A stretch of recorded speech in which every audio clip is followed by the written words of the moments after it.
আজকে আমরা দেখব ঠাকুরগাঁও জেলার দর্শনীয় স্থানগুলো। তো এক নম্বরে রয়েছে সূর্যপুরী আম গাছ।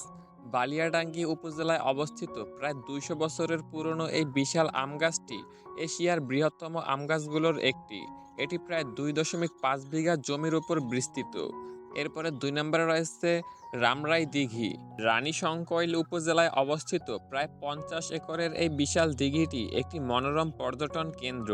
৩ নম্বরে রয়েছে লোকায়ন জীবন বৈচিত্র্য জাদুঘর। সদর উপজেলার আকসা গ্রামে অবস্থিত এই জাদুঘরে উত্তরবঙ্গের লোকজ সংস্কৃতি ও জীবন বৈচিত্র্যের নানা নিদর্শন সংরক্ষিত আছে।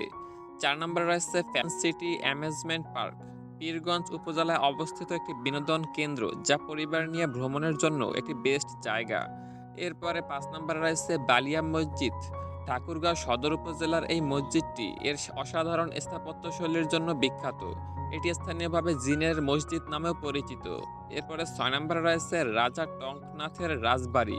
রানীশংকৈল উপজেলায় কুলিক নদীর তীরে অবস্থিত এই রাজবাড়িটি জেলার অন্যতম প্রাচীন নিদর্শন।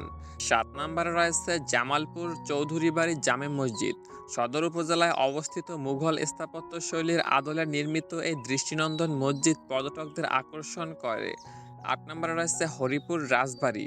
হরিপুর উপজেলায় অবস্থিত এই ঐতিহাসিক রাজবাড়িটি কালের সাক্ষী হয়ে এখনও দাঁড়িয়ে আছে।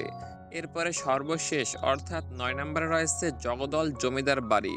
রানীশংকৈল উপজেলায় আরেকটি ঐতিহাসিক স্থান হলো এই জগদল জমিদার বাড়ি। সো গাইস, এগুলোই ছিল ঠাকুরগাঁও জেলার শীর্ষ ৯টি দর্শনীয় স্থান।